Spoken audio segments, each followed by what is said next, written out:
नमस्कार, मैं हूं मनोज सिंह और आप देख रहे हैं विक्रमशिला एकेडमी लखनऊ का यूट्यूब चैनल।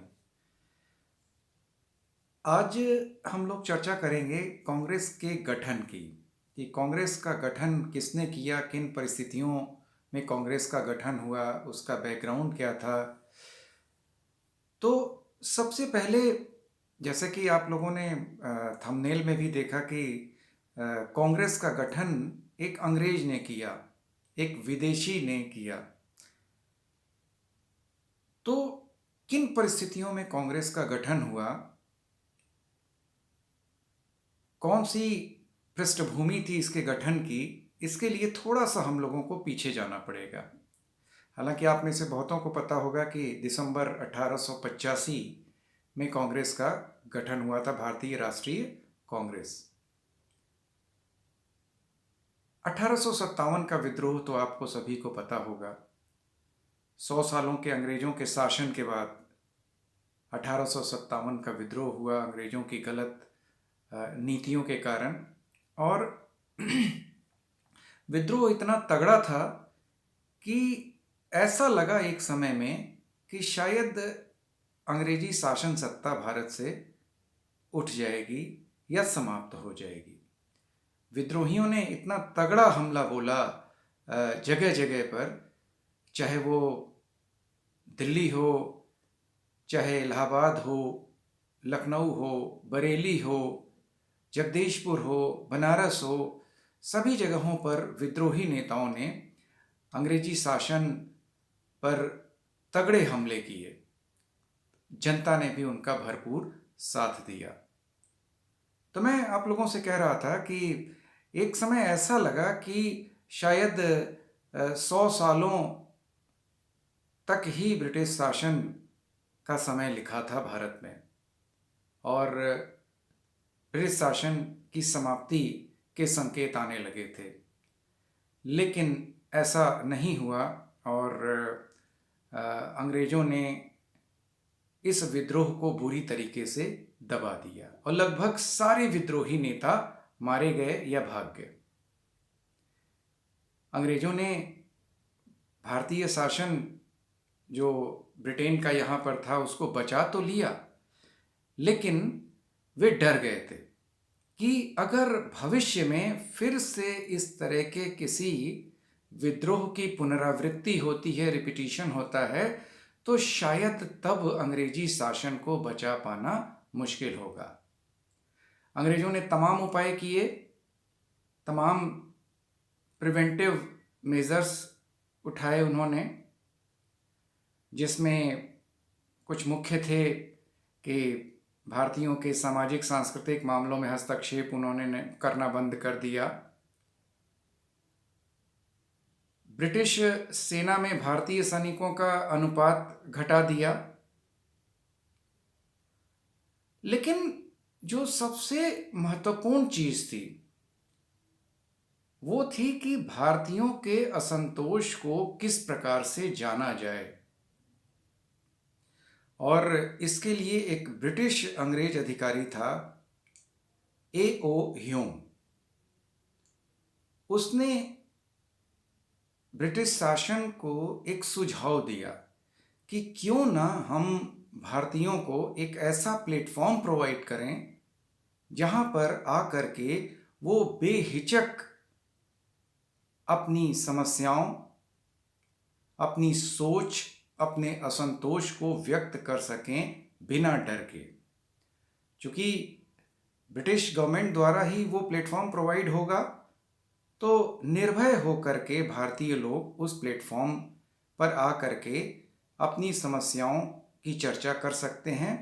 और उससे ब्रिटिश गवर्नमेंट को क्या फ़ायदा होगा कि ब्रिटिश गवर्नमेंट को पहले से ही पता चल जाएगा कि भारतीयों के दिल में क्या चल रहा है, भारतीयों के दिमाग में क्या चल रहा है, या उनके असंतोष का कारण क्या है।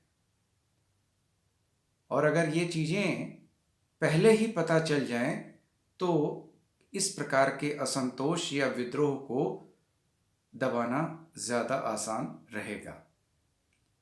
तो A.O. ह्यूम ने सजेशन दिया कि भारतीयों को एक ऐसा प्लेटफॉर्म प्रोवाइड किया जाए जिस पर वो अपने विचार व्यक्त कर सकें।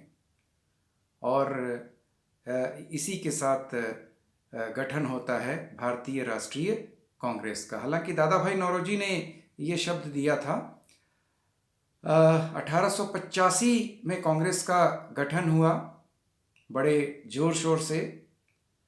और अंग्रेज़ों ने तो ये सोच करके इसका गठन किया था कि भाई ये सेफ्टी वॉल्व के तौर पर ये संगठन काम करेगा। सेफ्टी वॉल्व आप लोगों ने प्रेशर कुकर में देखा ही होगा कि एक सेफ्टी वॉल्व होता है कि अगर प्रेशर कुकर में गैस ज़्यादा भर जाए तो सेफ्टी वॉल्व के थ्रू वो निकल जाती है और प्रेशर कुकर फटने से बच जाता है। और अंग्रेज़ों ने भी कांग्रेस का गठन इसीलिए किया कि भाई भारतीय लोग इस प्लेटफॉर्म पर आकर के अपने असंतोष को जाहिर करें। और एक तो उनका असंतोष जब वो बता देंगे तो प्रेशर कम हो जाएगा और अंग्रेज़ों को भी पहले से ही पता चल जाएगा कि भारतीयों के दिल में क्या चल रहा है और इस भविष्य में होने वाले किसी भी विद्रोह की पुनरावृत्ति नहीं होगी। लेकिन हर चीज़ के दो पहलू होते हैं। अंग्रेज़ों ने तो कांग्रेस को सेफ्टी वॉल्व के तौर पर प्रयोग में लाए वो, लेकिन भारतीयों ने इसको तड़ित चालक के रूप में लिया, लाइट कंडक्टर के तौर पे लिया। आप लोगों ने देखा होगा कि बड़े बड़े टावर्स या ऊंची बिल्डिंग्स पर लाइट कंडक्टर्स लगे होते हैं, तड़ित चालक लगे होते हैं कि अगर आसमानी बिजली गिरती है तो वो उस बिल्डिंग या टावर को नुकसान नहीं पहुंचाती है, बल्कि वो धरती में न्यूट्रल होकर के चली जाती है। तो भारतीयों ने कांग्रेस के प्लेटफॉर्म का यूज़ लाइट कंडक्टर के तौर पे किया कि इस प्लेटफॉर्म पर हम कुछ भी बोलेंगे हमको अंग्रेज़ों के दमन का सामना नहीं करना पड़ेगा। और इस प्रकार से हम ज़्यादा से ज़्यादा भारतीयों को एकजुट कर सकते हैं, संगठित कर सकते हैं अंग्रेजी शासन सत्ता के खिलाफ। और यही हुआ भी। शुरू के 3 अधिवेशनों में कांग्रेस का जन समर्थन बढ़ने लगा, कांग्रेस थोड़ा सा फैलने लगी और चौथे कांग्रेस अधिवेशन इलाहाबाद तक आते आते अब अंग्रेज़ों को भी ये लग गया कि ये तो निर्णय गलत हो गया। कांग्रेस का जो प्लेटफॉर्म भारतीयों को दे दिया गया ये निर्णय गलत हो गया। और करजन ने तो कहा भी था कि मैं चाहता हूं कि मेरे भारत से जाने से पहले मैं कांग्रेस को अंतिम सांसें लेता हुआ देखूं।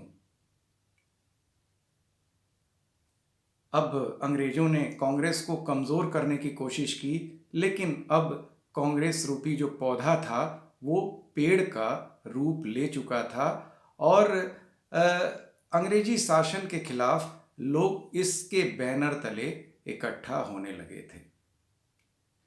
और आगे स्वतंत्रता आंदोलन में कांग्रेस ने महत्वपूर्ण भूमिका निभाई और देश की आज़ादी में इसने मेन रोल प्ले किया। तो जैसा कि थंबनेल में जिक्र था कि किस तरीके से कांग्रेस का गठन एक अंग्रेज ने किया था और किस तरीके से भारतीयों ने उस पर अपना नियंत्रण ले लिया और अपने टूल के तौर पर अपने लक्ष्य की प्राप्ति के लिए इसका इस्तेमाल भारतीयों ने किया। तो आज बस इतना ही। आगे के वीडियोस में हम लोग इतिहास के और मुद्दों पर चर्चा करेंगे। नमस्कार, जय हिंद।